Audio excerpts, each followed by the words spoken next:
You walk past them every day. You pop in with Tole coffee. You pop out with fresh laundry. It's where you get Eza pies that just aren't the same anywhere else. Yes, we're talking about small businesses. They've had a rough time lately, so we're doing something about it. With Big Ads for Small Business, we're sharing our ad space with some of the small businesses of SA to help them get back on their feet. Sibasize bavuke nabo. Because helping them creates better businesses, better communities, a better South Africa, and better futures.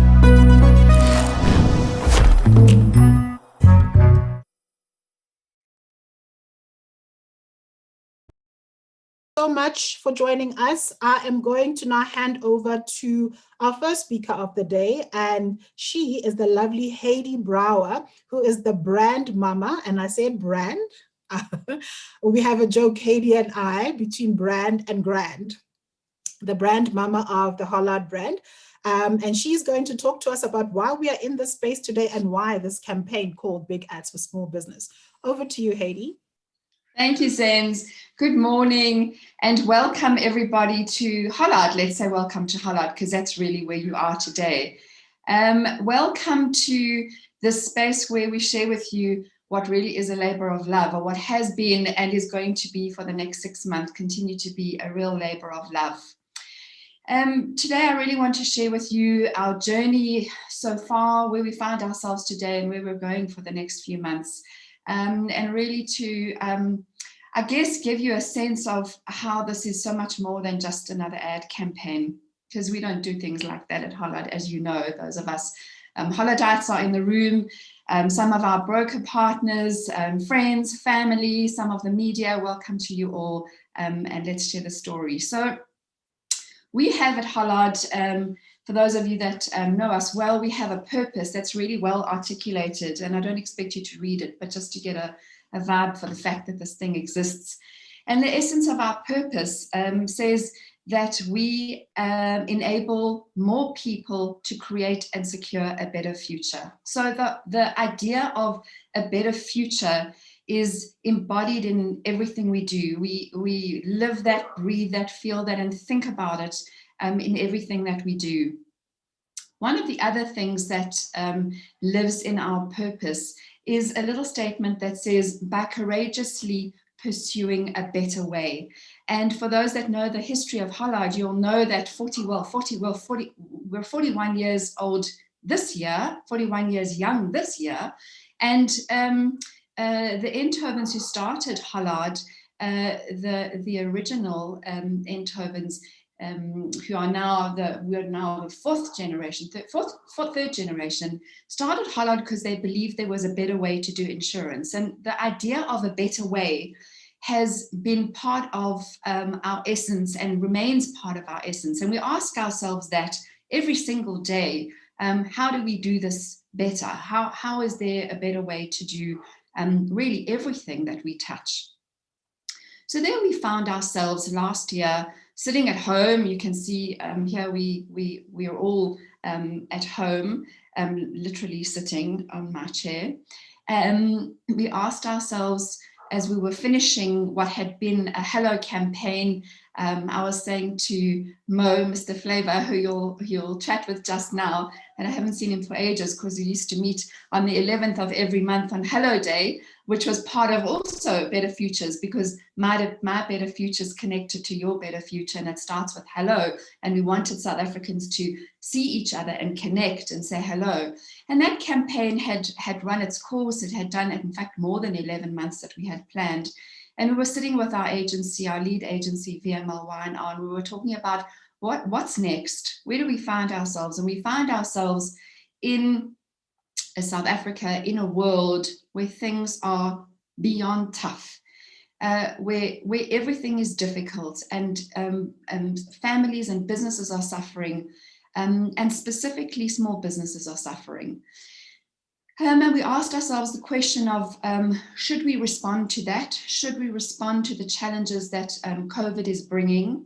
And we said, well, it would be unnatural not to, but we also didn't want to feel like we were jumping on some sort of bandwagon, because if you don't do it authentically and genuinely, and everybody that does anything with us knows that we do everything from deep in our hearts with real human warmth and genuineness, then we really might as well not do it at all. And the agency went away to think a little bit about it and came back and said, they asked themselves this question: if we believe that that we should always be doing things a better way, is there a better way to do an ad campaign? And indeed there was, because a better way to do an ad campaign in this time of COVID and Corona would be to give our ad space to small businesses. And that's exactly why we're here today.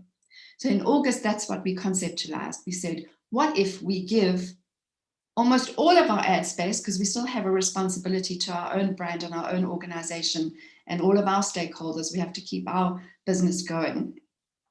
We said, what if we give our ad space away? And that's exactly what we've created. We've created big ads for small business. And here's how it worked. We started at home because we always begin at home first. We always start with Hollardites because they're the most important people in our whole world. And we said to Hollardites, here's what we've got planned. We've got this idea, but we need you to participate. And we said, do you know of any small businesses that could benefit from having a big boost? We didn't tell them exactly what we were doing. And we're here today because we had 292, I can never remember if it's 92 or 97, but my job at Hollard luckily isn't to be an actuary. So almost 300 Hollardites shared ideas of businesses that they knew could benefit from a bit of a boost with advertising. And I know we've really, that's the tip of an iceberg because we started with our family first. We engaged the services of a business consulting firm that helped us against a set of rigorous and strict guidelines to analyze these businesses, to make sure that we could actually amplify their business through advertising. Really difficult for some of them to benefit from above the line advertising given the nature of their businesses.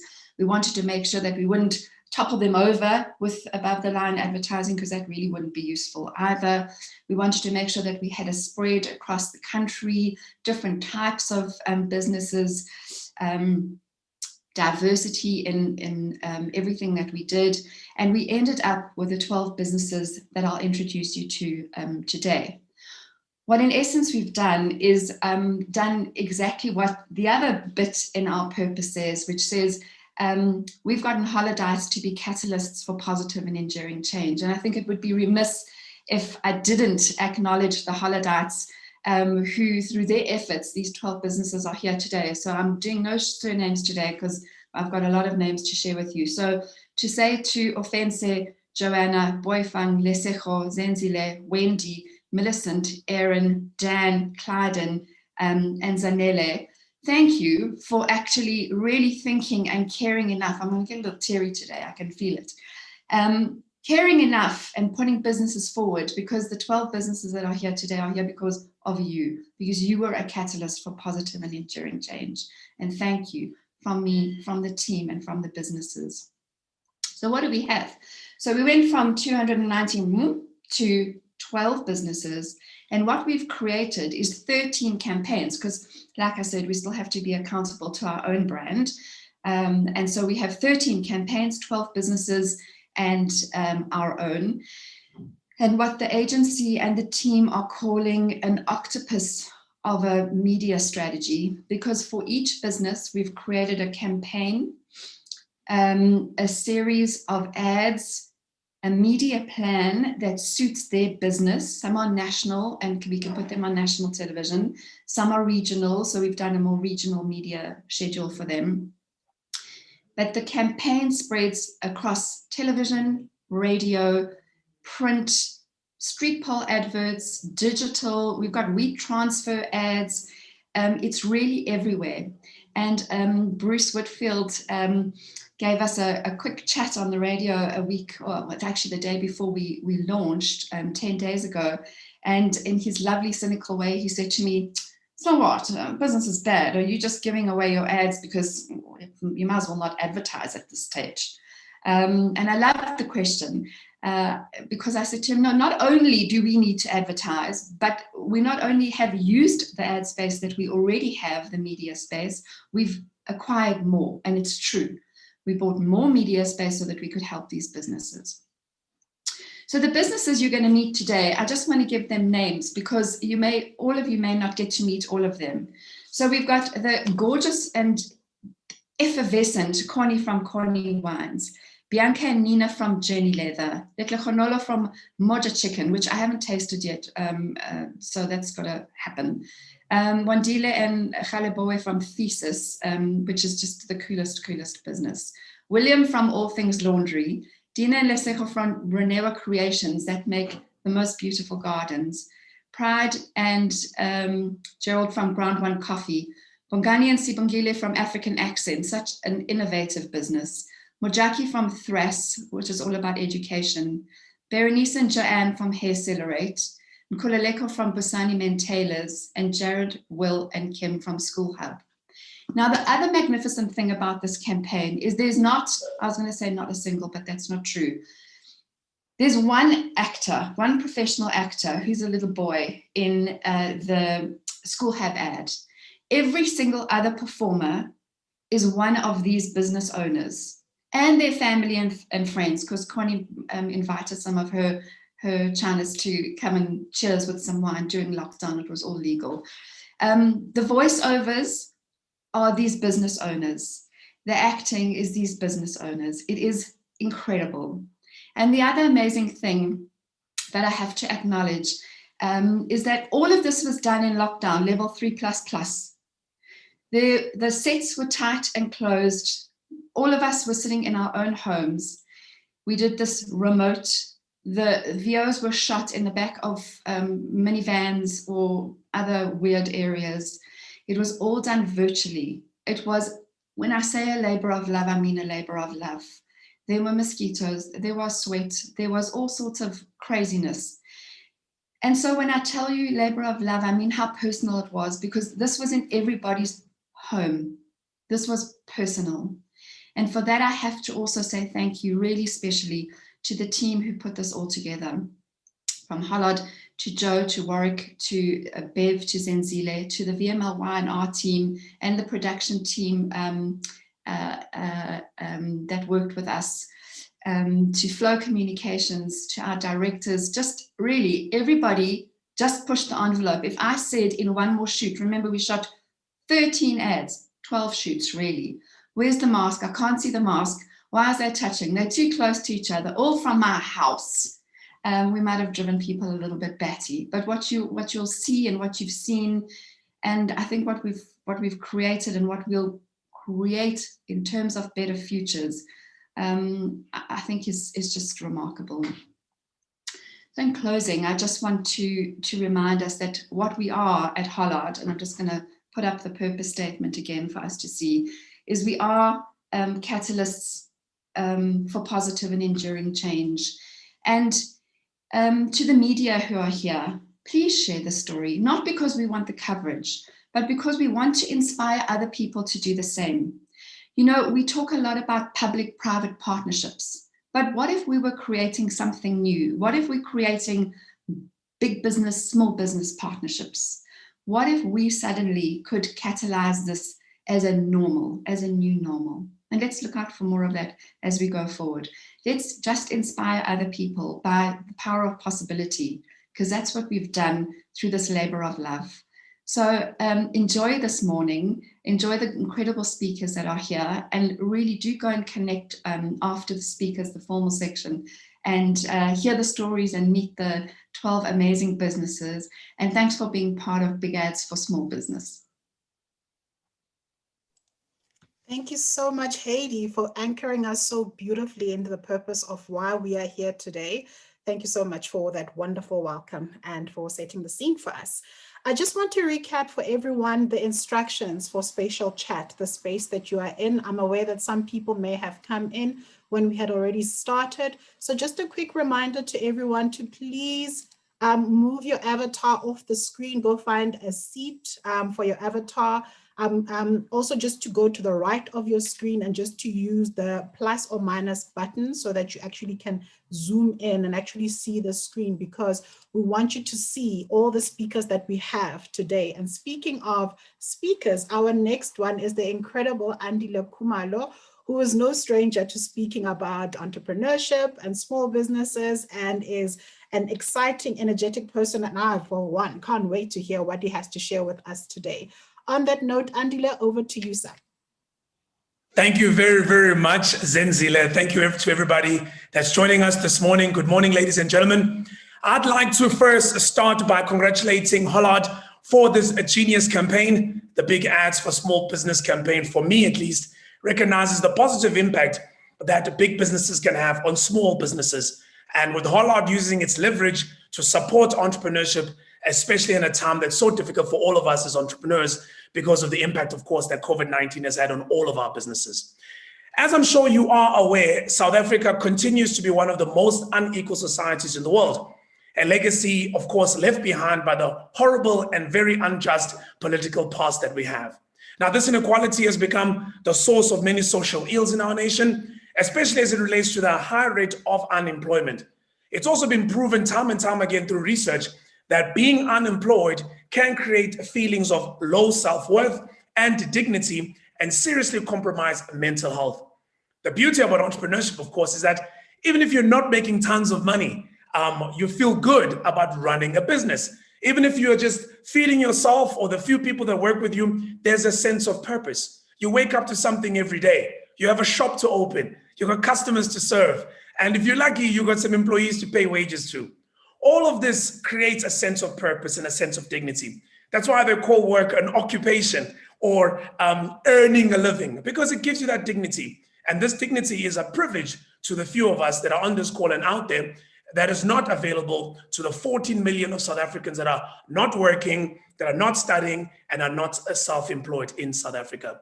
So when Hollard and hopefully many other businesses follow, as Heidi has already said, when they all take out the time to do something to support small businesses, I think it matters, I think it's important, and I think it ought to be celebrated and encouraged. So let me take this short opportunity to thank you guys for what you're doing and applaud you for what you have done, and long may it last. Now, many people still wonder why small businesses don't seem to thrive in our country, South Africa. There's been a lot of research that's been out there about just how quickly big or rather small businesses fail in our environment. Many people think it's got to do a lot with South Africa. The environment is not conducive. Perhaps there's not enough support from government. Perhaps big business doesn't support enough of small business. Perhaps we are just not entrepreneurial enough.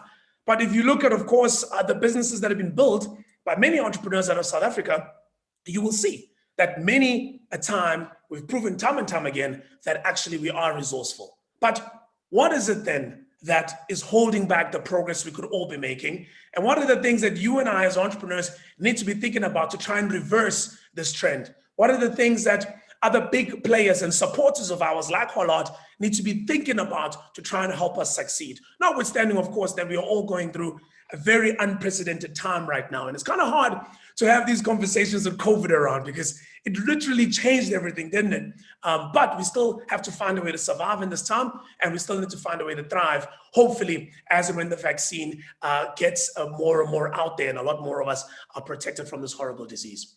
But I thought I'll go through kind of 3 reasons I think small business doesn't thrive in South Africa. And in discussing those, also talk about the opportunities to help it thrive. And hopefully we as entrepreneurs can take some of this on, and we even have a bigger debate about it, perhaps on social media and other platforms. And also perhaps other powers that be, whether it's government or other peers of Hollard, can look at this and go, wow, those are some of the thoughts that perhaps we should take into consideration in helping businesses thrive. Because of course, big business, small business, all business is important in South Africa and being able to create those much needed jobs. The first reason why I think entrepreneurship doesn't thrive in general is that it's hard, okay? It's really difficult. Wherever you are in the world, the idea of stepping out of your comfort zone, stepping out of your full-time job, not waiting for that text message that comes on the 25th of every month saying, yes, there you go. That's your money for the month. You can pay your bills. You're going to be okay. That's hard. That takes a lot of risk. Taking on ventures and starting and running your own business is simply difficult. Many of the founders of the 12 small businesses that are part of this campaign would know exactly what I mean. I read some of your stories, and many of you guys had jobs, had professions. There's a husband and wife team, I think, that's on the group that left their job to go and start one of the businesses that are beneficiaries today. So the first thing that I don't think we often talk enough about is the fact that by design, by definition, this thing that we're doing here is difficult, okay? It's hard. And the rate of success is going to be low because it's difficult. That has nothing to do with where you come from. Obviously, if you come from an environment that's more advantageous, you have a better chance at it. If you come from an environment that's less advantageous, well, then maybe it's going to be more difficult for you. But it is hard anyway by design, right? It has nothing to do with who you are, where you grew up. It even has nothing to do with you as a person. Oftentimes, we entrepreneurs start things and we fail. And we often think, oh my goodness, I'm a failure. Why did I even do this thing? What was I thinking? Now I can't pay my bond, I can't pay my cars, I'm finding it difficult to pay school fees for my kids. It's not because you're a failure. It's because the thing is difficult, okay? It's an extreme sport. You're engaged in the nature of the game that is hard and difficult, and there are few survivors. So I need you to own that, and I need you to be one with that. I need you not to deny that, and also to be kinder to yourself if, as and when you do this journey, you find it difficult. So the first reason why entrepreneurship doesn't succeed, or why small businesses find it difficult to be successful, why there's such a high rate of failure, is because the thing is hard. And I think that's quite important for us to own instead of beating ourselves up. But the important part, of course, about failure is that we need to understand that you are not the failure. The business idea may be the failure, right? So you, as a person who's got the drive for business in general, or for a particular idea, that drive and that passion is often the thing that's going to carry you through. You beating yourself up about the fact that you failed at one thing. I don't know a single entrepreneur that's never failed at a single thing. I would reckon every entrepreneur out there has failed at something, but oftentimes it's the failure that gives the lessons and they're able to thrive. So accept you're in an extreme sport, accept there'll be few survivors. Some ideas may fail. It's okay. It's the nature of the beast. The second reason that I think a lot of entrepreneurial ventures, especially in our country, don't do well is also another topic that's not often heard, and that's the capital markets we come from. So for my sins, I did study accounting and finance, and I worked in an investment bank early in my career.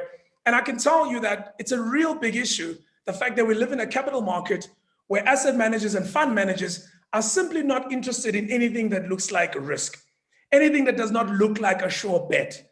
If you've got a stock portfolio, you must ask your portfolio manager or your broker about the line that they like to use in the stock markets, and that is nobody ever gets fired for buying Naspers, right? It comes from the old line in IT where they used to say nobody gets fired for buying IBM. And those are the good old days where you would go and sell new technologies. Unlike today, of course, people are buying all sorts of new technologies. You're open to that. But there was a time that, if you bought a certain system because it was a certain brand, no one would fire you for it, even if it wasn't the best thing out there. And it's the same with asset managers and the allocation of capital. The savings that we make every month, that we put in our various retirement products, the people that manage them are incentivized to play it safe. And you might think, well, it's our pensions, Andile. Of course they must play it safe. Well, what that does is it means that they all take the country savings and they allocate those investments to relatively the same asset classes. So they put it in cash, they put it in listed equities, they put it in bonds, they put it in unit trusts, they put it in properties. In fact, our own regulations allow for only a small portion, right, of retirement funds to be invested in other asset classes, what they call alternative classes, that would introduce things like entrepreneurship, things like funding startups, and things like funding scale. So there's a conversation needs to be had about how are we approaching where the savings of the country are being invested. Are we going to continue with quote unquote, nobody ever gets fired for buying IBM? Or are we actually going to go and buy an Amazon cloud product or a Google cloud product? Because those are the companies that have come through right now that are compelling. Of course, what I mean by that is, are we going to change our attitudes as investment community of our nation to start looking at startups and entrepreneurs as a real and viable investment option, right? There's inadequate capital in the market for small businesses. And this is hampering our ability to start and build small businesses. I'm sure you've seen a couple of funds being launched in our spaces as small businesses. And I'm sure you've thought myself, oh, maybe I should apply. If you notice, a lot of those funds are funding the gap between you've gone through being an early stage business, you are now ready for scale. but there's very little funding for the gap of the people that are still starting businesses, where many of the 12 people that are here were. And oftentimes, we are left with only 3 options for capital raising, right? They call them the 3 Fs. You know about them, I'm sure. Family, friends, and fools. Those are the only people that seem to give entrepreneurs money, all right? So we need to really think this through, and also think through the fact that we've unfairly burdened government with this responsibility of funding and supporting small businesses. We've not done that as an investment community because we keep doing the same stuff, right? And we've seen in recent times some corporate failures have proven to us that it doesn't mean that if you buy, quote unquote, the safe share, it will always be the safe share. There's enough scandals to show you that even those businesses get mismanaged and even frauds happen. So why then can't you allocate to small businesses? So I would say that there's a mind shift that's required there. I know there's some couple of changes that are happening in regulation right now. The Minister of Finance the other day mentioned some potential changes in Regulation 28 to support investment into what he named infrastructure. That's a little bit of an alternative class as well. And hopefully this starts the conversation about thinking, wait, hold on a minute. We've got savings in the country. People are contributing to pension funds every month. These pension funds are run by credible people. These funds are managed by asset managers and fund managers. At what point do we start looking at some of that capital to support small business, especially early stage? So I think that's the second reason. And if you look at other markets around the world, you've seen how this has changed over time.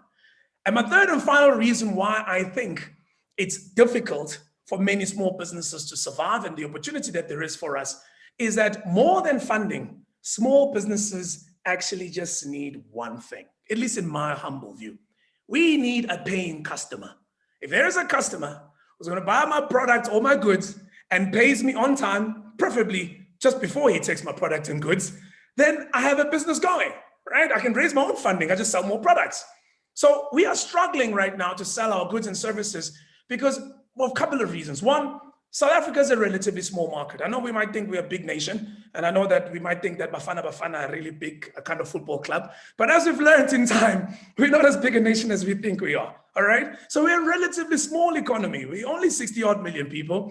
We're only 300 trillion rands capital revenue business. So, dollars business. And that doesn't mean that we are tiny and irrelevant. All I'm saying is it's a relatively small market. But add to that, probably the biggest issue is that our economy is run by monopolies and oligopolies. What am I talking about? Well, look around you. Look at every large sector and industry around you. Chances are you'll find that 80% of that industry is controlled by 20% of the players, right? And that means our economy is not competitive because it's controlled by a few in a particular industry. Look at banking, for example. All of us have bank accounts. Do you know that there are 34 registered bank operators in South Africa? 34. But we all know there's big 4 banks and maybe plus one, right? The plus one right now is probably Capitec, and who knows, maybe technology will move. It's going to be Time Bank or somebody else. But that's it. 4 or 5 out of 34 pretty much control 89% of activity that's out there. You can look at other industries, the telco industry, MTN, Vodacom, Telkom, Cell C, that's it. And maybe Cell C can't get counted nowadays. Maybe it's 3.5, right? But there are hundreds of companies holding what they call ECNS licenses who are not operating. The point I'm trying to make is what? If you're an entrepreneur in some of the biggest sectors in our country, you're going to find it difficult to penetrate because it's a highly competitive industry, a highly competitive market that makes it difficult, of course, to compete. But with every industry that's as big as that, there still lies opportunity. We need to find that opportunity. We need to access those markets. Even though we're up against these large players that have got big balance sheets and deep networks, we need to box cleverly, disrupt them, and eat a portion of their lunch. We need to find ways to compete with our agility and nimbleness, right? That small businesses have. The big companies, they're like a big elephant, right? Like a big ship. They take long to turn. So they may adapt slower than we would. So that perhaps is our opportunity. But we also need to think about building businesses beyond the borders of South Africa. The world is much bigger than Joburg, Durban, and Cape Town. And we need to start building businesses that are able to scale all the way up to Egypt and even further than that were started here in South Africa, and stop thinking of just kind of South Africa as the opportunity. And I understand that for many of us, especially through PEE, the opportunities have come as a result of our transformation policies in South Africa. But now we got to graduate that mindset. We got to think globally a lot more often. So with those words, Zenzile, I'd like to congratulate every small business owner that's taken the time to join us this morning. I wish you all the very best. I want you to remember one thing. Every big business out there was once a small business just like you. So there's no reason for you to believe that you will remain small forever. Everybody big was once small. Good luck. Cheers. Thank you.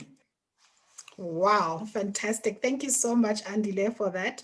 And I don't know if you know Andile, but you know, Heidi Brower, she's not called Heidi BEE for nothing. You spoke about boxing cleverly. So Heidi actually has a little boxing experience. So she can talk a bit about boxing cleverly. So she floats like a butterfly and stings like a bee. Thank you so much, Andile. Our speaker has been walking the Better Futures journey with us since the 11th of July, 2019. Can you believe it, Mo? That it's almost been 2 years that we've been walking this journey together. And I heard a little something that, you know, you and the Moja Chicken guys, there's a little something happening. So with the Mo Flavor name in there and them not wanting to share their secret recipe sauce, I don't know, there's something, maybe you can share with us a little bit and tell us how we can get it out of them. Over to you, Mo, and thank you so much for being here with us today. Thank you so much, Zenzile. Good morning to everybody and the entire Hollard team. Thank you so much for inviting me today and also for just having me on this journey. And I think, as Heidi pointed out, it's been all about the hello days in the past. And then, you know, the conversation sort of grew from there. So I do appreciate being a part of the Hollard family one way or the other. And I think this is a fantastic initiative. I really, really do. So I think for me, I come at it at a different angle. I mean, I know Andile gave a fantastic talk a few minutes ago, and I'm kind of feeling like a DJ playing after black coffee, but I'm coming from a different angle here because for me, it's about what we can do to grow local businesses as ordinary South Africans through our means and through our platforms. So, of course, I sit on a radio station with millions of listeners, being Metro FM, every day in the morning. And then I've got social media platforms that I've been able to build over the years, you know, generating followers, you know, well over 1 million. So, I mean, for me, I had to sort of think about my own interest in supporting local businesses. And I had to think about, you know, what it is that I loved about them. Well, it's the stories behind some of the businesses, some of the brands that we see, whether it's fashion, whether it's food, lifestyle. But it's also a story about progress and inspiration and success, something that I think a lot of us need to look to, given where we want to be as a country. And I suppose given where we are with all the difficult challenges that we deal with on a daily. So I thought to myself, what can I do to play my part outside of just buying the local gear, some of which I'm wearing now? Then I decided using my platforms was the answer. Using my platforms to get local brands out there. You know, creating conversations around local products and services with my followers, whether it's Instagram, whether it's Twitter, whether it's Facebook, whether it's my radio show. And I think the power of being a person of influence, even in this world where there are influencers, is that you're able to generate certain conversations, you know, at a certain level, pitch them in a certain way, and get buy-in over certain things that people would probably ignore. So I know the kind of relationship that I have with people that follow what I do. So talking about these local brands, their offers, their services, their products, for me is easier in the sense that I already have a relationship with my audience. So if I say that this is a hot sneaker, chances are there are a couple of people who actually believe me. And then it's up to that sneaker brand to prove what I'm saying or disappoint what I'm saying. So I've basically decided to use my platforms to really get businesses out there and to really promote the idea, right, of buying local. So I did this in a couple of ways, and I'll go through just about 2 examples of just that. One of them was something I've been doing for a couple of years on my radio show, which is having a weekly segment, which is basically dedicated towards giving entrepreneurs a platform to tell people about their business. Now, those who understand the world of media buying and planning will know how expensive it is to buy airtime on a radio station. Hollard, you know all about it. And here I am saying, well, I'm prepared to give 30 minutes of my radio show a week, which is about 2 hours a month, to businesses out there that believe in what they're doing, that believe in the products they're offering and the services that they're giving. I've been running this platform for a couple of years, and it's been a great story in the sense that I've had people coming in telling me about the beginning and the birth of their businesses, why they're getting into this. And and also what it is about their businesses and their products that we should care about. Why should I care? Everybody makes chicken, everybody makes sneakers, but what is it about yours that actually works? So this platform has taught me a lot about the struggles, about the challenges, and also about the success stories behind some of our entrepreneurs. And I've had great stories coming through. And of course, the listener engagement and the feedback has been amazing as well. In fact, it's interesting that, you guys are mentioning Mocha Chicken, because Mocha Chicken is actually one business that I featured on my radio show, sort of in recent years. And it was incredible to see how much they've grown. I've tasted that chicken. It's delicious, okay? And it's one of the great success stories coming out of Soweto. As a Sowetan myself, I feel very honored. These are just some of the stories. Bringing Mocha Chicken on to tell my audiences about what they do and getting the word out there, creating the excitement, but also for them to reflect on where they would like to take their business and get some advice. And I added that element, of course, to my radio show to say, yes, Mocha Chicken, you've got a great idea, but how can you make it better? So that is just one platform. Of course, I then decided to use a lot more social media and the digital space as well, where I started doing a YouTube show, which basically showcases local brands. So I would invite them into a studio, record the whole conversation, and talk about the product, touch and feel the brand, talk about what it is that makes it different from everybody else. And I think we all know the power of the digital space, the opportunities that lie in all these wonderful platforms that we have. And that for me is more than just about, what we hear on the radio when I talk to these brands. It's also about what you see. So there I've been able to showcase visually what these guys are all about, what these men and women do, why they do it, and what it is that makes what they do so special. There have been some great success stories. In fact, this particular brand that I'm wearing, Primitive, shameless plug, are a group of individuals who started this local brand. They were inspired by, the continent of Africa and the diversity that we have culturally across the continent and in our country. And I just happened to like it. And I picked it up on social media through a tweet that I posted where I asked people to basically tell me about their business and what they do and what they sell, and maybe I'll buy. So they were one of them. I got them on, and literally, I think in a couple of days, in less than a week, all their stuff that they produced had been sold out. Some stuff had been sitting there, as they were battling away, even during lockdown. So one tweet that I posted asking people to tell me about their businesses resulted in me buying a product, basically endorsing it and authenticating it, and then having them get so much interest from people that they even sold out. That when I wanted to order more stock, they were like, no, we don't have any stock right now because, there was just so much demand.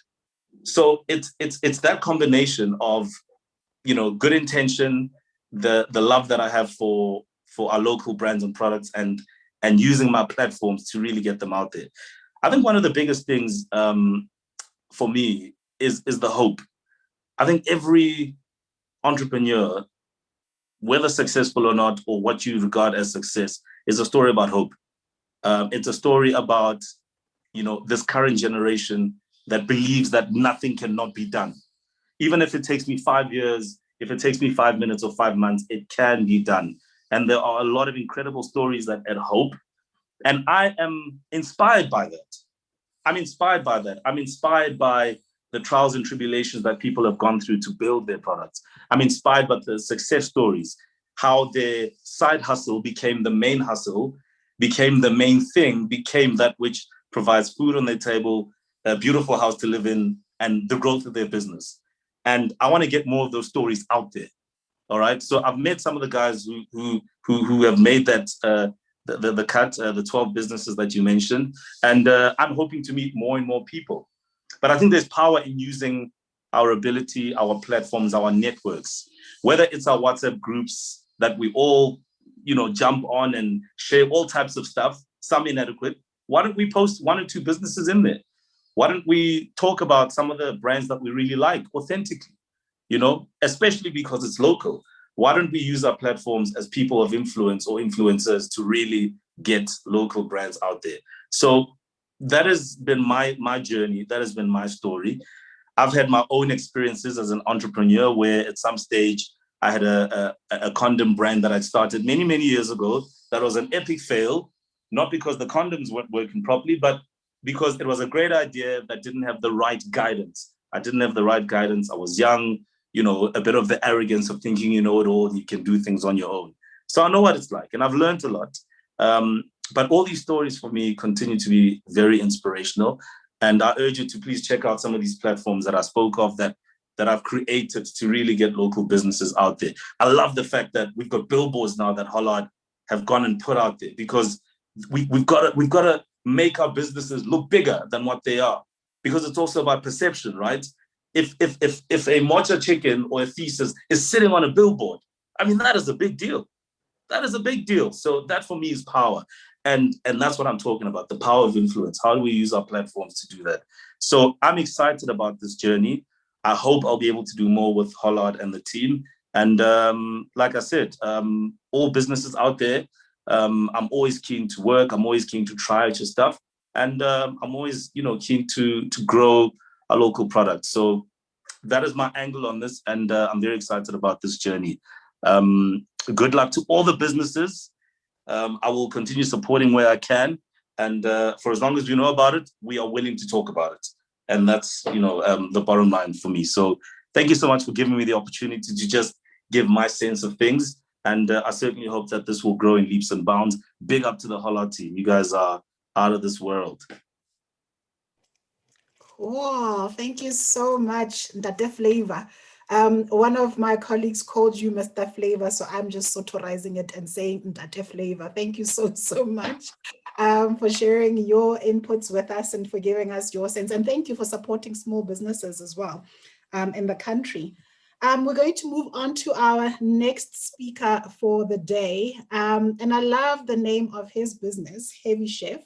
And he's going to give us recipes for success. And I think when I saw the name, I was wondering if heavy actually referred, Fred, to your stature, your girth. But then I saw you and I was like, it must be the recipes for success that you are coming with, because you are far from heavy. And that's a good thing. It's a very good thing. So over to you, Fred. Thank you, Zenzile. That's amazing. And yes, I am actually skinny.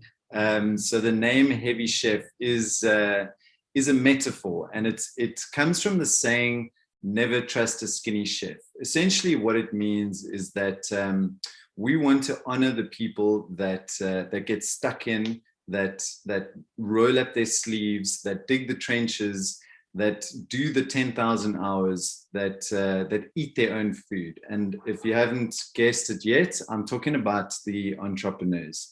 So just firstly, before I talk about what we do, and I want to share some insights with you, just to first of all honor the previous speakers. I'm such a huge fan of Mo. He's one of my favorite people on the planet. He's just such an incredible inspiration. He's humble. He is a heavy chef, and really using that platform to support the people that we at Heavy Chef serve is just incredible. So thank you, sir. Thank you very much for the work that you do. Thank you also to Andile and Heidi for the inspirational words that you gave us, particularly, the work that's going on, and just a huge congratulations to Hollard for this campaign. It's such an amazing idea, and hopefully it'll reverberate over the next year and really make the difference that we need right now. So I want to start off with, first of all, I'm an entrepreneur.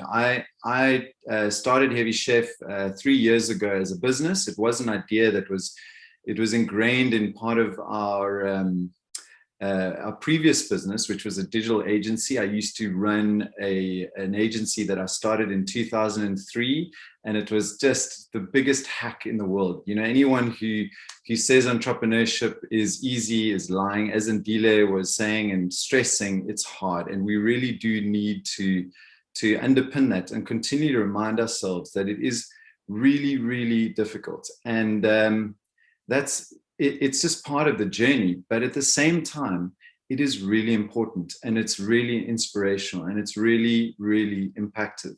So at the core of what Heavy Chef does, I mean, our core belief is that entrepreneurs can change the world for the better. So very, very similar to what Hollard's values are. We really believe that that entrepreneurs can affect bottom-up change. So, if we sit around waiting for top-down change, I mean, with all the challenges that we have, we may be waiting for a long time, but there is precedent for this around the world. If we look at, different regions, different areas around the planet, you look at areas like Israel, you look at Estonia, you look at certain areas in Central Europe, you look at, for example, South Korea. South Korea 60 years ago had it had the GDP that was equivalent to Rwanda, and this is a country now you'd never think that. You can't comprehend, because it's such a future-based digital society that's, it's part of the world economy now, and it's influential. But in one generation, it has essentially engineered a turnaround. And how did it do that? It did that on the back of at least a big part via the efforts of entrepreneurs. So those of you in the audience that are having those self-doubts, having, imposter syndrome, whatever it may be, just think of the precedent that has been set before. You guys are the Marvel superheroes in real life. The real life stories of heroism, it comes from the small mom and pop shops that are being built in the garages, in the side studies, in friends' lounges around South Africa. And so I just really want to encourage you to continue on this journey. It is worth it. It is so worth it, from a personal level as well as from a macro level. And I know that as well, because I've also, all of us at the Heavy Chef team, we're entrepreneurs ourselves. So I want to share some insights, because Heavy Chef is essentially a platform for entrepreneurs. We serve learning, or what we call recipes, in bite-sized chunks, and part of what we do is to research entrepreneurs. We've undertaken through a foundation that we've set up. It's run by Lucanio Nia as chairman and Louis Janse van Rensburg as CEO, primarily to understand what makes the entrepreneur tick. So together with our partners Yoko and a host of other partners like Retail Capital, Ex Nihilo, Payfast, and Zero, we have undergone some of the largest research surveys in this country's history of the entrepreneur segment. So 2 years ago, we reached out to over 80,000 SME owners and entrepreneurs. We got finished samples from over 4,000 of those SME owners. And we managed to glean just some of the most profound insights on how entrepreneurs learn. And I want to share 5 of those quickly, because I think those are really interesting to us as a whole, just giving us a little bit of insight to what makes us tick, as I mentioned. So the first is that entrepreneurs learn in bite-sized chunks. It's a very big part of why we serve the information and content that we do in the way that we do it. For example, 65% of the entrepreneurs we surveyed, they learn primarily through watching videos in short forms in between their meetings and travels and so on and so forth.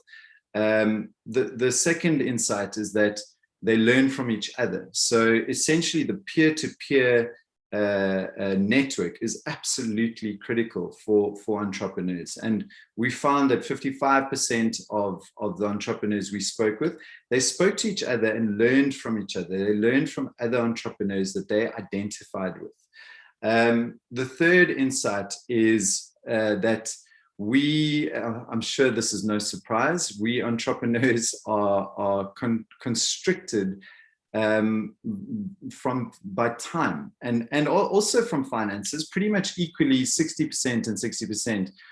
Finances and time constraints were kind of neck and neck, but time is really a valuable resource for us entrepreneurs and for humans in general, but particularly when we're hustling 24/7 to make something work, and as Andile mentioned, to sell our products, then time is such a valuable asset. So when we teach entrepreneurs, we need to understand, and when we share our knowledge, it has to be in a format that's accessible in a short period of time.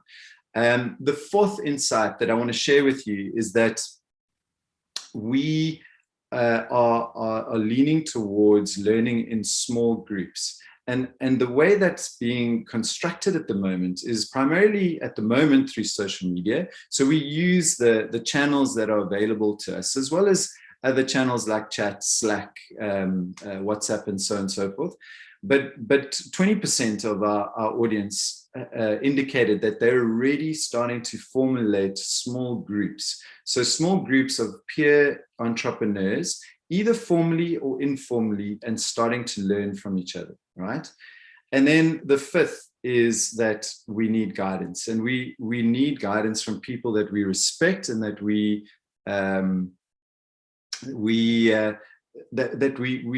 identify with, is the word that I'm looking for. Identifying being operative here, because it's all fine and well to look to Elon Musk, for example, or Jeff Bezos, but it's difficult to identify with somebody who's, two people are building rockets to go to Mars, So we want to learn from people like Mo, and from from people like Roxy Davis or Sizakele Marikule, or people that we know, that we recognize, that come from the same neighborhoods, that have gone through the same challenges that we have. And we found in the research that we did that 55% of the people that we surveyed, they didn't have mentors, but they would want one. So ideally, these are the kind of learning challenges that we need to overcome, and these are vitally important for us to lean into, particularly from Heavy Chef, and obviously that's part of why we're partnering with Hollard and sharing our learning platform. So just a quick glimpse into, and I want to share something with you. I chose not to do a kind of presentation, but what I will share is effectively what the platform looks like. So essentially, you go onto heavychef.com and you'll see that there's a whole series of these small recipes, essentially recipes for learning about everything, about whatever it is that you need to learn in entrepreneurship. And then when you click on a recipe, you get taken to essentially what each heavy chef, as we call them, the person who's a specific authority on a particular topic. And so, for example, I've just clicked on Miles Kubeka, who many of you will know from Buyos, and he's got 10 bites that essentially make up one recipe. So it's kind of like the metric system for learning. Essentially, each recipe is 10 bites, and every single one is within about 5 minutes or less. And each one is a salient topic or a challenge that the entrepreneur who's consuming the recipe wants to know and learn from.